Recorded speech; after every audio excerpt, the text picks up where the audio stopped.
turabaramukije inshuti zacu abadukurikira hano kuri Fast Service Podcast cyangwa se mu materaniro ya mbere uko twabivuze cya gihe duterana hano umunsi ku wundi tukabana namwe.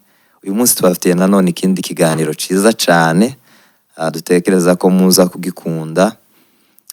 Reka tubasuhuze aho muri hatandukanye, tubashimira gukomeza gukurikirana ibiganiro byacu.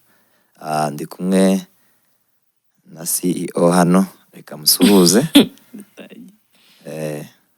Ndagusuhuje cyane. Ndakwikirije. Umeze ute? Sawa. Kwa utanga ibisubizo bigufi ngahe sa n'udusuhuza nyine ureke kubikata. Niyegereje cyane abantu bo kuri Fast Service muri iyi session y'uyu munsi. Tubashishikariza kureba ikiganiro cyose kigashiramo kabyaramwe, gukora subscribe, sharinga no kulikinga na comments. Urakoze cyane, reka twinjire mu kiganiro. Kirasa cyane cyangwa se cegeranye n'ibyo twagiye dukora bindi bitandukanye, aho tuba tugenda tubazanya ibibazo bitandukanye, ariko atari ukubaza gusa bisanzwe, ariko nanone ari ukubaza kugira ngo habe hagira umuntu umwe cyangwa babiri bungukamo ikintu gishobora kubagirira umumaro. Uyu munsi ndashaka kubaza ikibazo, kandi uyu munsi turabaza ikibazo kimwe gusa. Kimwe gusa, ntabwo turi bubaze ibibazo bibiri, ikibazo kimwe, kugira ngo n'umuntu uzatangira ino video niyumva ari ikibazo kimwe uzayo zose azoyireba birangire. Mbona hari abayireba bakageza ku minota 2 abandi 3 abandi, ariko uzihangana ukirangiza dore kigizwe n'ikibazo kimwe. Ikibazo kimwe gusa. Okay. Ikibazo ngira ngo mbaze kimwe, ariko nuza gusa nugiye ku breakinga down tuvugira icyarimwe, uvuge point by point cyangwa se ijambo kurindi. Ikibazo gasinzi ikibazo ugiye kumva. Nyine nibwo nuko ntukiza, ariko guhaye uburyo uri busubizemo. Nubuhe budasa cyangwa se nivuga ngo budasa yenda bizogora kumvikana. Ikintu uzi abagore bihariyeho batandukanyeho mbese n'abagabo mu mikorere yabo no mu buryo bw'imitekerereze, ibintu uzi abagore bihariyeho birashobora kuba byinshi, ariko uhere kuri point ya mbere, ugende utubwira icyo uzi abagore bihariyeho ni iki. Ni ukuvuga ngo kimwe cyo gihari, nyine abagore n'abagabo baratandukanye cyane, kandi nyine bari unique mu buryo bwinshi. Kuko wavuze ngo tuvuge point by point, kandi ukaba wari uri kumbwira ngo urambaza ibibazo gusa. Ni kimwe urumva, ni icyo kimwe cyonyine. Nanje ndaza kukubwiriza abagabo, ndakubwira ubudasa bw'abagabo aho batandukaniye n'abagore. Okay, ntekereza ko wenda ikinjira mu mutwe cya hafi muri rusange ibintu bihangayikisha abagore n'ibihangayikisha abagabo biratandukanye. Ni ukuvuga ngo sindi umugabo niyo makuru nza numva. Ni ukuvuga ngo bavuga ko abagabo nyine bahangayikishwa no kuba like ushobora wenda kuba urimo urakora ikintu kigafailinga.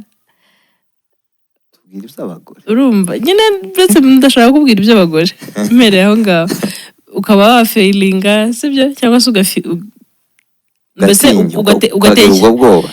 ugatekereza ko hari uburyo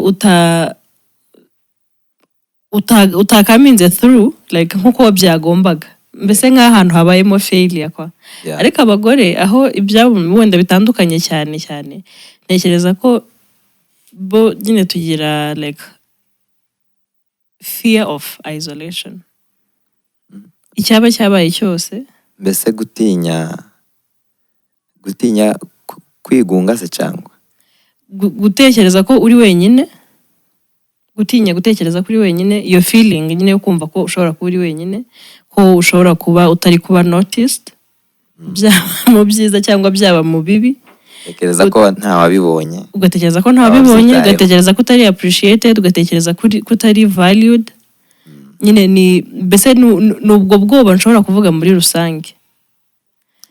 not necessarily wenda kuri aspects zose cyangwa iki, gusa icyo kintu nyine ntekereza ko ari kimwe mu bintu bitandukanye kabisa abagabo n'abagore, kandi wenda abagore badukurikirana bashobora kutubwira niba icyo kintu ari ukuri, kubera ko ntekereza ko abagore mu buryo nyine dukoramo ibintu, ntekereza ko igice ca emotions gifata umwanya munini cyane, igice cy'amarangamutima. Kandi amarangamutima ni meza. Ari igihe umuntu avuga amarangamutima abantu bagashaka kubifightinga ngo nta muntu ushobora kuberwa n'amarangamutima. Yewe amarangamutima ni meza, kandi nk'abagore nyine aradufasha, atuma tuba human, empathy, bya bintu byose ushobora kuzana muri describing umugore nyine biba fueled n'ayo marangamutima ye, atuma akora ibyo bintu. So rero muri uko kuba ico gice kinini kiyobowe n'ayo marangamutima, ni ukuvuga ngo gutekereza ko hari ikintu cabaye gishobora kuba kiri gutuma atagaragara. Ubwo nimvuga wenda kutagaragara kugira ngo hano mbe specific, cyane cyane reka tuvuge noneho hagati like y'abashakanye, ukumva ko ntago uri noticed, ntago uri murumvikana, ntago uri appreciated, ntago uri valued. Nyine icyo ni ikintu gishobora gutuma umuntu adasinziriye. Urumva? Nyine icyo ni ikintu gishobora gutuma kabisa umuntu amererwa nabi. Ahangaha ni ku ruhande rw'abagore batubwiye ko batinya kwigunga cyangwa se kutaba donc kutagaragara cyangwa se umuntu kutamuba hafi ngo amenye nyine uko ameze cyangwa se abe amwappreciating. Ku ruhande rw'abagabo ahantu hari point imwe bafiteho ubudasa n'abagore, ni ukuvuga ngo abagabo bakunda kuyobora.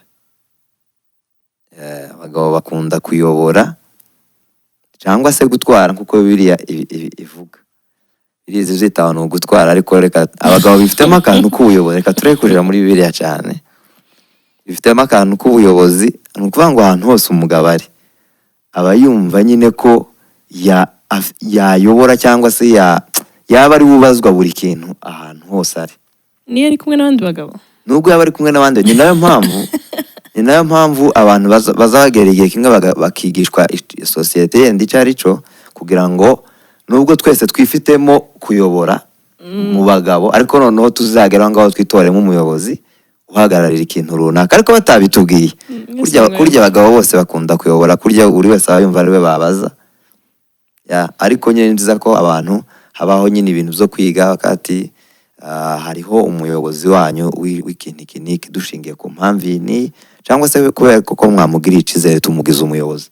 Ariko bitace muri bene iyo gahunda, abantu bose ku ruhande rw'abagabo bose ni abayobozi.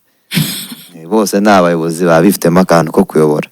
Ako kantu ko kuyobora kajanye n'ikintu twigeze kuganira cyitwa ngo ni ego, cyangwa se naza mzita ngo nakanyabugabo ico gihe, ariko ni kwa kwiyumva kw'abagabo ni nk'ari ubwibone, ariko wubatswemo n'abandi bantu, sizo? Nanone si nk'ubwibone, ni ikintu wubatswemo n'abantu bakubwira ko umugabo umwana muto bazatangira kumwubakamo ego, baye bamubwira ngo umwana muto yanyerera yakwikubita hasi, ngo zuka ngo uri umugabo, ngo uri akagabo, ngo wirira ngo uri akagabo. Nyine ibintu nk'ibyo bigenda zubaka nyine umugabo kugera ku kigero nyine ashobora nyine kumva ari umuntu ukomeye kurusha yenda ku ruhande rw'abagore. So rero ni ukuvuga ngo ikintu kijanye no gutwara cyangwa se kuyobora, abagabo bose bavyifitemo. Ni nayo mpamvu ucagiye muri bya biganiro byatambutse, iyo umugabo ushatse kumwimura muri uwo mwanya kandi ariko ameze, byanga bikunda aho hazavuka akantu k'agatambara. Hazabamo intambara kubera ko wakeneye kumwimura mu bintu nyine aremanywe. Aho ngaho nyine kizaba ari ikibazo, ariko ico kintu abagabo barakigira. None se ibyo bintu nyine barabigira ndabizi, ariko naho aho hari ikibazo nyine ubwo gitumye mbitekerezaho. Ariko ntekereza ko wenda ariyo mpamvu iyo hari uruhurirane rw'abantu runaka haba hagomba kuba hari uburyo ibintu biteguye, umukuru n'umuto, kuko nimba abagabo bose baba bashobora kuba bashaka kuyobora, njyewe wenda nari nzi ko biri specifically nyine mu rugo rwe kubera ko nyine arimo arabona afite abantu ashinzwe n'atari mu rugo kujya abagabo barabikunda donc bibaremyemo habe n'uwo uvuga ko we ataza abyiyumvamo yaba yarabyigishijwe n'ubuzima yagiye abamo noneho iyo ego ikagenda isa n'igabanuka ariko mu by'ukuri ni ibintu abagabo baremanywe muri bo kabisa n'uvuga ngo runaka ngo aciye bugufi ngo ntaza akunda kwinjira mu bintu biterwa naho yagiye aca n'ukuntu bimeze ariko buriya nawe kaba kamurimo so nuko nguko niyo mpamvu nyine nari ntanze urwo rugero ko igihe cyose umugabo akuwe muri uwo mwanya noneho tubigaruye mu mafamiye ushatse ko mugwana kubera kuko icyo kintu akifitemo. Tubwire icya kabiri batandukaniyeho tubwire ku badamu ni iki batandukaniyeho. Ntekereza ko nyine muri ya gahunda yo gukunda kuba seen appreciated n'ikindi ntekereza ko abagore bakunda compliments cyane ariko ubu ngubu nsigaye mbona n'abagabo bazikunda mwisi nsha ubu nyine mwisi nsha n'abagabo ngo bakunda ko babashima which is good kuko ibintu birahari ni byinshi nyine bishobora gutuma umuntu yumva ari hasi ariko nyine ariko ivyo vyo ndateka ko ari ikintu kiri rusange ico ngicyo kigiye gisa n'ikiri gifitemo uburyo kiri common ku bantu bose wenda abagore bogira pourcentage zizamutse ariko ni ikintu nanone kiri mu bantu bose ko umuntu wese akunda gushimirwa no kubwirwa nyine amagambo meza reka tubivuge gutyo. Ariko ku bagore okay niyo mpamvu nari ati no muri iminsi wenda naje gusanga n'abagabo nabo babikunda ariko byakunda kugaragara ku bagore kurya ashobora no kugushishikariza kubimubwira akaba yarenganye buriya none se niba ari ikintu akeneye kandi akaba atakibonye. So icya kabiri ni kuba nyine abagore bakunda kuba complimented sibyo uko bagaragara imisatsi ye ngira ngo mbese agakunda kubibwirwa nyine byabaye nyine bibona like kugira icyo uvuga ngira ngo hari nk'ukuntu nyava nko muri salo wenda nahinduye nk'umusatsi noneho nkaza umwana wanjye wenyine ahita abibona umukuru noneho nkaza nkakureba se vipi ntabwo urimo urabona ko hari akantu kabaye kucecetse warenganye nyine uje kundeba ngo ngire icyo mbivugaho noneho nyuma ukabona wenda nyine nka ruguru yahise abibona aravuga ngo ngo mami ngo you look good ngo umusatsi wawe ukabona warabinotisinze kandi bikanshimisha rero ntekereza ko nyine ibyo ni ibintu duhuriyeho ni ibintu duhuriyeho nk'abagore nimba dusohotse mu nzu nafashe isaha ndi kwitegura ngashiraho makeup yanje urangiza ntumwire ngo iyo makeup irasa ntugire icyo ubivugaho ukomeza ukandeba I'm like okay ahubwo none uko byagenze keraga mba narakaye ko watinze ni ukuvuga ngo nzanje kukubona umunsi ugeze hagati ahubwo ati hakuze ko wari uberewe kubera ko uburakari bwagabanutse ariko iyo tugisohoka mu nzu ntabwo ari buriya iyo tugisohoka mu nzu mba narakaye nyine ariko ni bwa burakari bw'iminota 5 aho ngaho ikeneye amasengesho urumva rero ugasanga nyine mbese umugore yashaka kugaragara mu byo arimo arakora ibintu byose nimba uraje kandeka wenda kubijyana kuri iyo sansi ariko ni ukuvuga ngo nyine ikintu uko agaragara icyo arimo arakora cyane cyane kuko agaragara donc kubimenya kubibona kubimubwira ukamubwira nyine akabona ko n'abagabo ntekereza ko nabo babikunda ariko nyine bo noneho ntekereza ko ari kwagushimirwa ntekereza ko no kubikunda ni ya satisfaction iva mu kintu yakoze kwa kundi twavuze ko nyine bo bakunda kugaragara arimo arakora ibintu byose arimo arabyirukankamo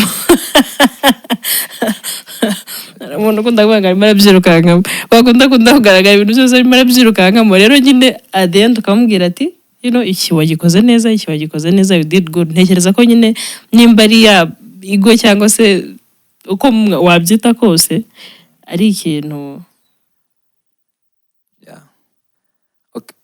ku kijanye n'abagabo ni ukuvuga ngo abagabo ikintu ariko cyo kiri nko muri sense negative ariko nanone si kibi kuri bo nanone kubera ko kiri mu miterere yabo ntabwo twakireka abagabo bazabananirwa ku multitasking. Mbese abagabo gukora ibintu bihabi, donc kwegeranya ibintu mu mwanya umwe biragoye.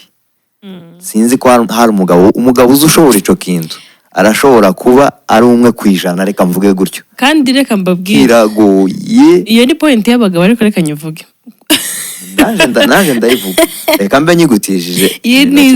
Abantu ntibagira ngo turimo turavuga ibintu bikomeye. Mbese icyo kintu urabivuze nyine mpita mbona ukuntu abagabo n'abagore batandukanye. Ni ukuvuga ngo reka ntange urugero, sibyo? Nshobora kuba ndi guteka n'urugero, ndimo ndateka, si kuko ni rero ndimo ndabona ibyo ndimo ndateka, hano ku ruhande nkaba ndimo ndahanagura nk'utuntu, nkajya kureba umwana muri salo nkareba ko arimo ararya cyangwa arimo arakora ikindi kintu. Ariko wowe, ubwo reka ndeke kuvuga abagabo, mvuga wowe turi kumwe, kukubwira ngo hano kuko hariho icyayi kigiye kuzamuka, ati ndebera wari uri gukora iki se? Wari uri nko kwibrosa? No, ni ukuvuga ngo nyine bisaba guhagarika kimwe, nutareka kwibrosa icyayi kirameneka. Nuko niko abagabo bateye, bisaba guhagarika kimwe ugakurikirana ikindi, kuko nuyibesha ngo urareba icyayi waho nibrosa. Yarebye mbere ntarabimenya, byarandakazaga, none ngo se mu by'ukuri uhagaze mu gikoni, kuba ushobora kuba urimo uravugana n'umuntu, urimo urahamagara direct, urimo uramuha gahunda y'ejo, no kubona ari nkubwiye ngo ndebere, ukatuvuga nko mu gikoni, ndebere uyu muceri udashirira, ibyo bintu bihuriye. Ni ukuvuga ngo ibintu ni bibiri. Ntabwo ushobora kuvugira kuri telefone ukazimya na hariya. Kuvuga ngo ibintu ni bibiri, director arahabwa gahunda idasobanutse, cyangwa icyayi cyo kiraba kizima, director ahabwa gahunda isobanutse, cyangwa icyayi gikire. Mbese umwe muri izo ngibyo haraza kuvukamo ikibazo. No, suga ikibazo ni iki? Cyo nyine abagabo ntibashoboye ku multitasking, ntibashoboye kwegeranya ibintu mu mwanya umwe. Urugero, hari umunsi uyu wacu yagiye yari muri training, jewe ntakoze niriwe mu kazi. Cyo gihe nta n'umuntu wo kudufasha twari dufite.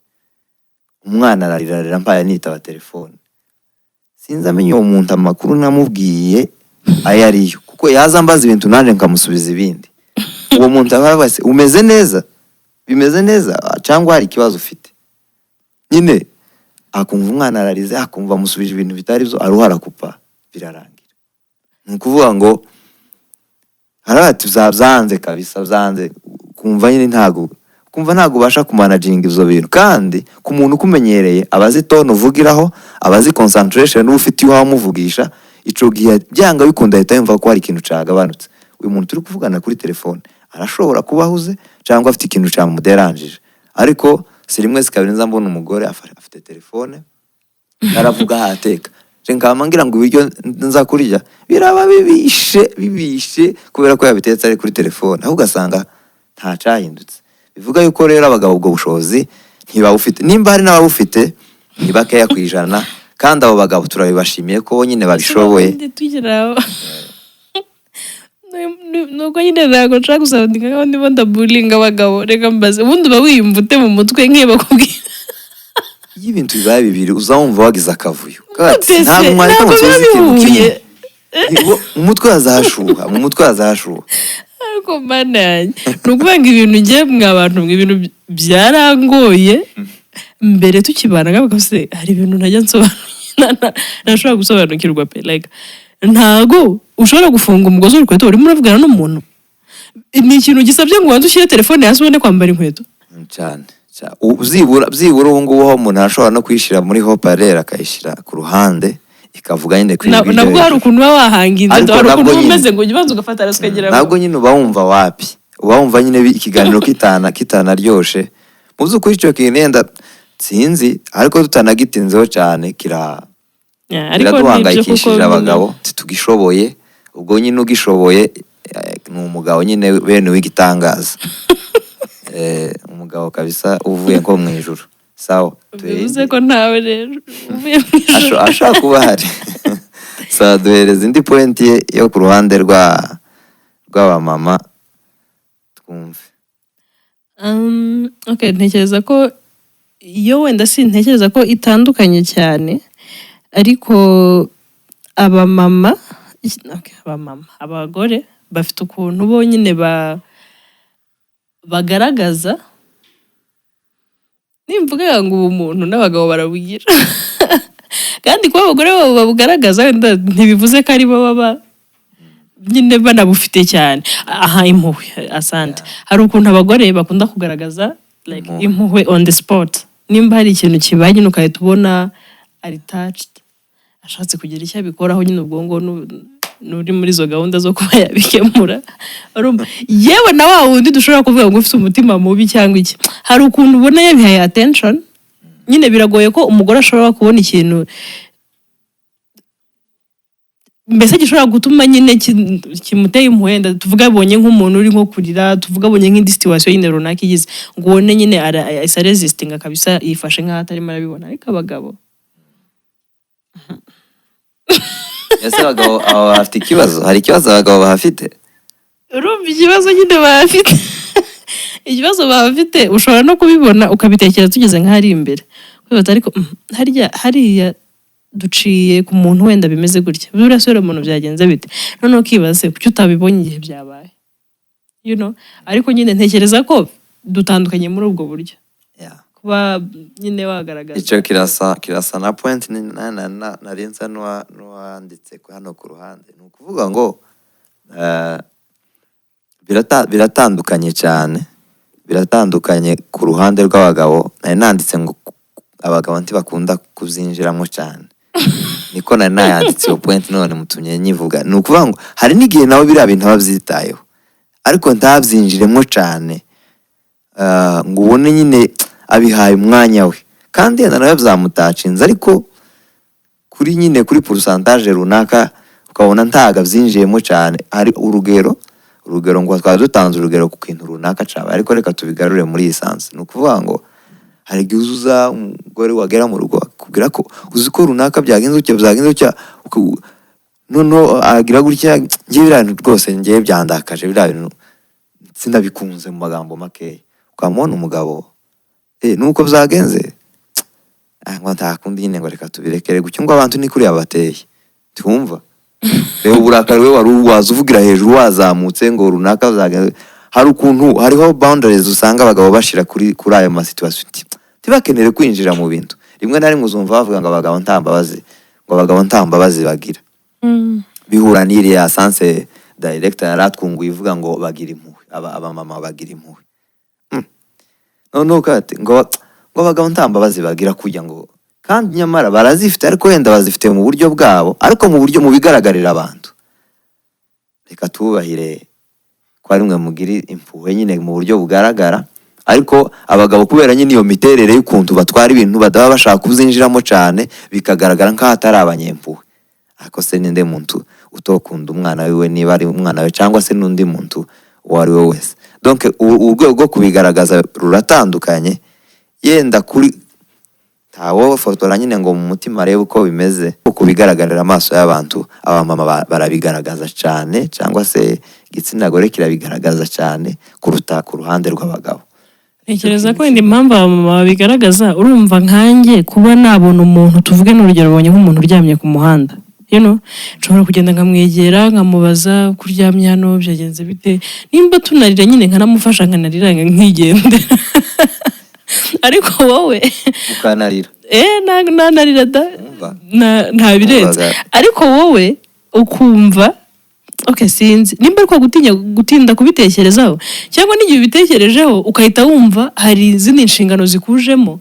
None se uyu muntu ndamusiga hano, none se uyu muntu ndamusigira amafaranga. Nge rero in the first place si icyo kiba kinjyanye, mbese mba nshobora kuyaguha kuko nyine binjemo turimo tuganira nkumva ngomba kuyaguha, ariko ikiba kigenderewe ni ukumenya byagenze bite, umeze ute, nyine ukagerageza kwereka umuntu ko urimo uramwumva, umuri hafi. Ari nta handi dutandukanira n'undi n'ubusanzwe usanga like abagore bimwe twayemo tuvuga ubushize, gukunda kumvwa, gukunda not necessarily ko hakenewe solution. Ariko rero abagabo bo ntekereza ko ibintu byose nanje nobibona mwarabikomeje, ariko nobibona ko umuntu ababaye nkuko wari ubivuze, nobibona ko ababaye, ariko nkabwira ati uyu mugabo ari mu kibazo kabisa, umugabo ari mu kibazo kandi mu by'ukuri yababaye, ariko reka dukomeze. Wowe nyine tukomeze nyine, biragaragara ko no muntu ababaye, ariko reka dukomeze tureke kubijamo cyane.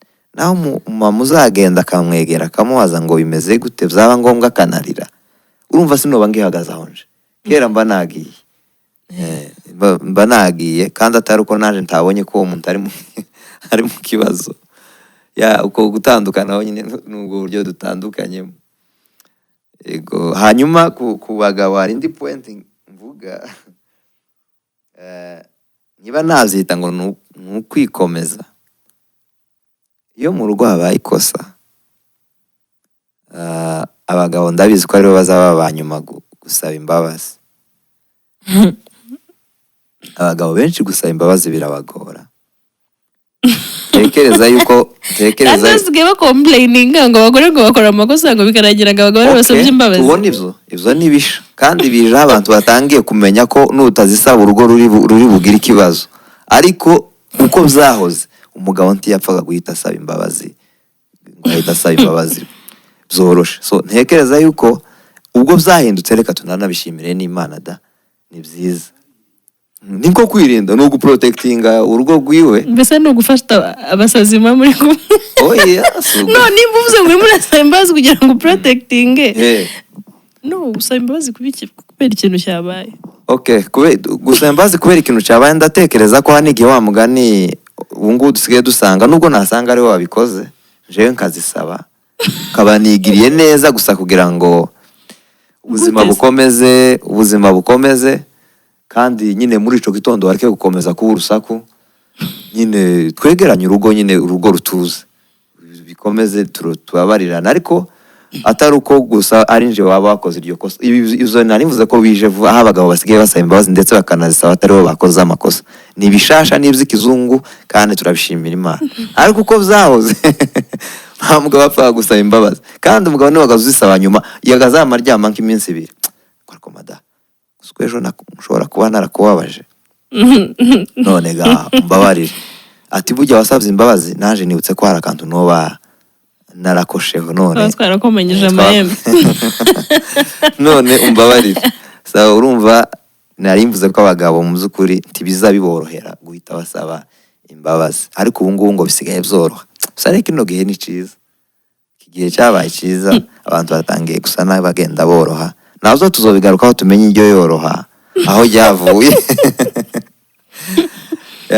Okay, ndumva nako narimvuze kubijanye no gusaba imbabazi. Ikintu kintangaje kuri topic yo gusaba imbabazi nubwo ari nini, ni ukuvuga ngo nyine nshingiye ku makuru njya numva, ubwo wenda nyine njye reka mvuge ko nyanzisaba. Abantu bavuga ko urumva ngo abagore kubera umwuka wo kwisobanura batajya basaba imbabazi.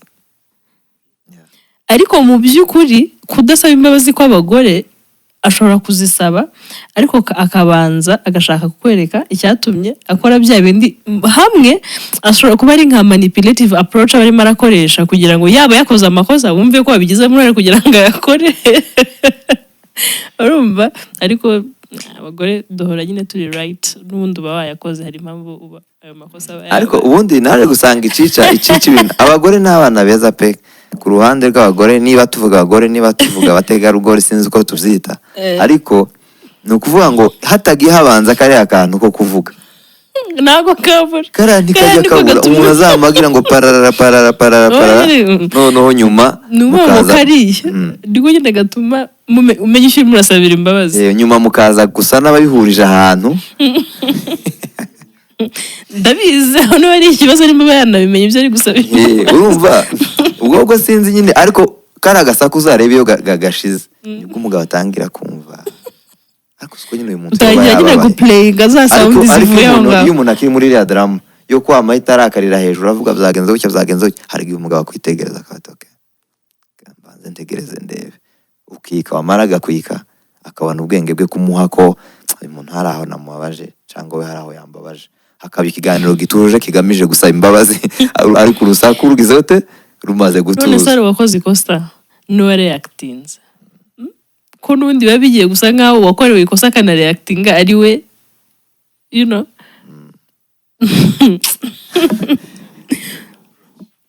Yo kwidefanda, rero gahunda yo kwidefanda, ariko iyo ngiyo se ntiba muri buri muntu wese.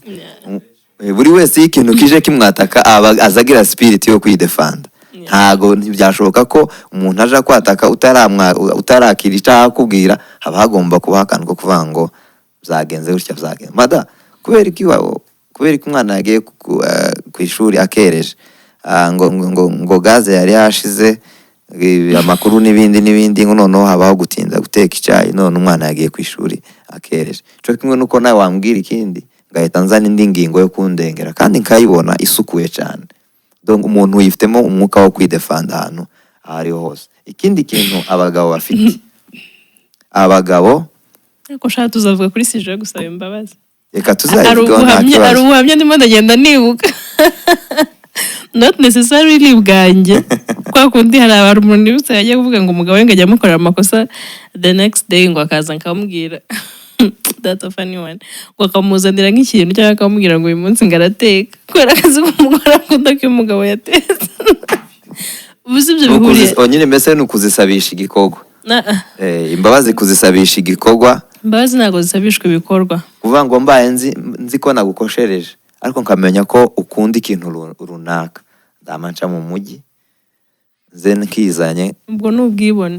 tubona ibyo hari abantu bazasaba imbabazi gutyo, ariko mu biganiro twakoze bya mbere nimba abantu babyibuka twasanze ari ikibazo. Gusaba imbabazi uzisaba mu buryo wakozemo ikosa, ntago ukora ikosa mu buryo bumwe ngo nurangiza nuja gusaba imbabazi ukoreshaga akamuvi. Nta bisanze kuko inamuvi, niba watutse umuntu urazisaba mu magambo uko wamututse cyangwa wamubabaje, ntibisaba kubanza kuzana ikindi kintu ngo ubicishe muri script runaka ngo kugira ngo bizohuruke ku mbabazi. Hapana, cyo gihe utakubabarira kuzobaho. Irahari, irakoreshwa.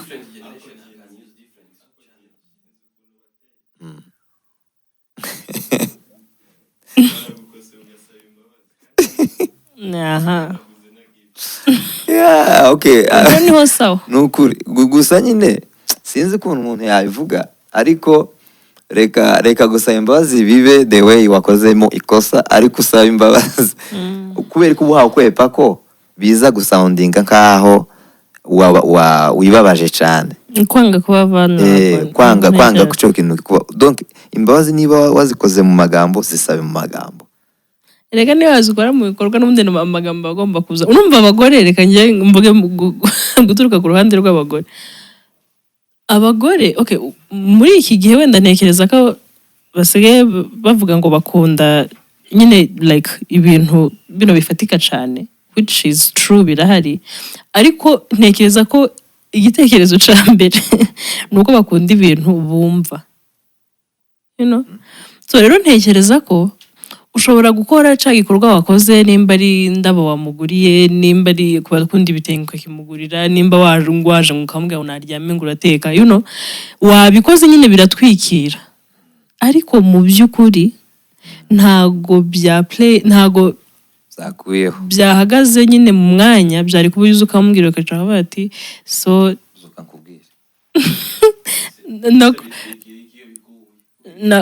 turabantuga bikagikuraho nakoze ABCD and kandi ntiwisobanure, burya umuntu ujya gusaba imbabazi neza ntabwo ajya yisobanura. Habaye ABCD none ntewe isoni n'igikorwa nakoze mu mbabarire. Aha urabona byo kutamenya wakoze, niyo mpamvu wa mwanya wa reaction y'umugore ni ingenzi. Hari n'abantu bakosa ahubwo akakumvisa ko bagize aho ngaho biba bipfuye. Hari amakosa nyine umugabo yatrigarinze, ni ukuvukisha intambara aho ngaho ibirose.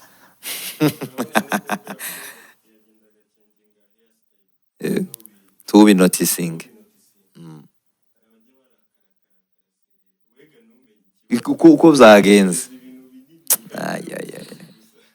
wabiteye.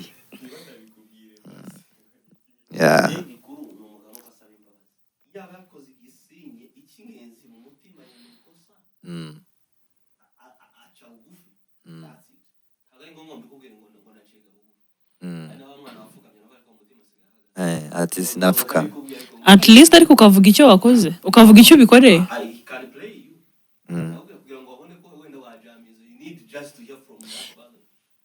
ibyo birahagije aha ni ukuvuga ngo ibyo nta kibazo niyo bari kukubeshya ariko akakwereka ko at least abizi ni ukuvuga ngo ikibazo ntabwo kiba kikiri wowe kiba kikiriwe hari response uba umukeneyemo so abagabo mujye musaba imbabazi. Twari dukoze ikiganiro gisa n'igifunguye n'abari inyuma ya kamera bari baduhaye ibitekerezo zabo ariko mu by'ukuri ibikomere byabo si ibikomere batanze uko babyumva ni ibikomere byabo kandi birumvikana director aratubwiye ngo haba hariho inzira runaka uzi ko umuntu wawe ashobora kumva noneho iyo nzira akaba ari ukoresha usabamo imbabazi.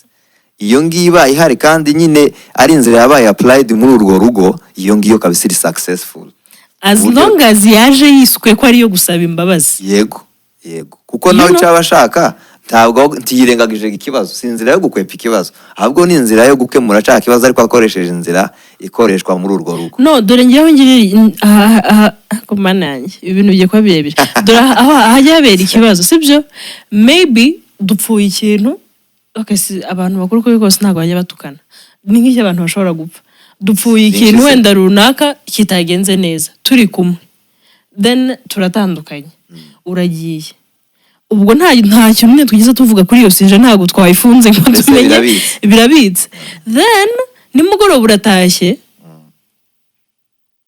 simply kubera ko wenda nkunda ikintu runaka urakizanye ariko mu kuzana cya kintu mbese ushaka ko ubuzima bukomeza bugakomeza nkaho nta kintu kigeze kibaka. It doesn't work like that. Ntabwo bishoboka. Nimba ari ikintu cyo kurya cyangwa cyo kwambara ukunda kukirya cyangwa ukunda kucambara ariko si uburyo bwo gusaba imbabazi.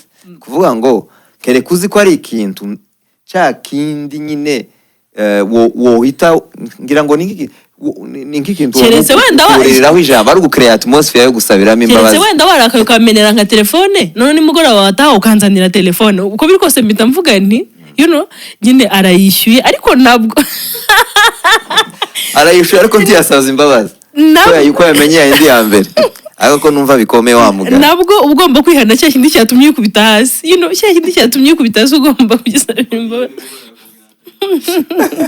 kugira ngo nejo utazabikora. Ikindi kintu pointi ku bagabo yindi dusoza indi pointi ni pointi ivuga abagore cyangwa igitsina gore ntibanyumve nabi. Ni pointi ijanye nuko bigaragara ko abagabo bashobora kuba aribo bantu bagira icyizere mu buzima mu bintu bikorwa mu rugo no mu buzima busanzwe. Abagabo benshi basa naho bahubuka kurumva bafashwe nk'ahantu basa naho bahubuka abagabo iyo bagiye bazaje gukora nk'ibintu bamashe kubikora kurumva kubera icyizere simply bo bifitemo ko ico kintu kigiye gukorwa gishoboka. Umugore akabanza akaguhamagara tubanze twicare turebe kino kintu donc navyita ko abagabo bagira icyizere kurusha abagore kuko abayakubise saba bakabona ca kintu kirashoboka noneho umugore akati ngwino tubanze twicare turebe kino kintu. Donc hakaba hazamo point y'abagore bo kuba twabita nk'aba perfectionist bakunda ko ibintu bibanza bikicarirwa bigakubitirwa imibare irenze cyane ukabona mwiherezo uri mwitangiriro ukaza urangiza ngo mwiherezo kandi uri mwitangiriro. Iyo rero biza kugera aho ngaho biduha ishusho mbi twebwe abagabo yuko icyizere cyacu nyine ticaba cyiza ahubwo tugaragara nk'abantu bahubuka noneho umudamu akayavuga ati ngwino twicare tubanze tuganire kuri kino kintu ariko nje mbifata nk'icizere wa muntu aba yabonye ko iyo projet bagiye gukubita izo hesabu zishoboka ko ico kintu gishobora kugenda. Kandi ndatekereza ko ico kintu abagabo benshi n'abagabo bashize nko mu pourcentage baba benshi bazaje gukora ibintu noneho mu gihe bagiye kubikora bakakira call ziva ku bagore zibabwira ngo banza witonde tubanze turebe ko ico kintu gishoboka. No kuvuga ngo ni bifitemo ico cizere nuko gusa niko nanishatse kuvuga abagabo bifitemo icizere baza bumva bakora ikintu cyose kandi kigahita gishoboka. No kuvuga ngo urabona ni kwa kundi nyine natekereza ko muri rusange muri kamere y'abagabo harimo ico kintu cyo twabyita nacyo gufata risk akumva nyine nta kibazo ari open kuba yabikora kandi ari willing. Urabona hari nubwo wenda bishobora kuza kuba bitwistinze mu buryo harimo ukuntu umukobwa ashobora gukunda umuhungu noneho umukobwa agakunda umuhungu kandi nyine urukundo ni urukundo ariko akibaza se uyu muntu ugiye kubimubwira ubwo it's a project nk'indi yose umuntu ugiye kubibwira nindangiza nyine abyange noneho nyine rumva nzabona nasebye n'ibindi byose kuko ubu ngubu turabizi ko basigaye banabikora none ariko ugasanga umuhungu we like aravuga ngo reka ngende yabyemera yabyanga at least na playing the part yanjye so ntekereza ko abagore dukunda kuba turi safe abandi bagakunda kuba gufata mbese risk nika ko ari ubivuze abagabo bakunda gufata risk abagore bagakunda kuba bari safe abagabo n'abiyahuzi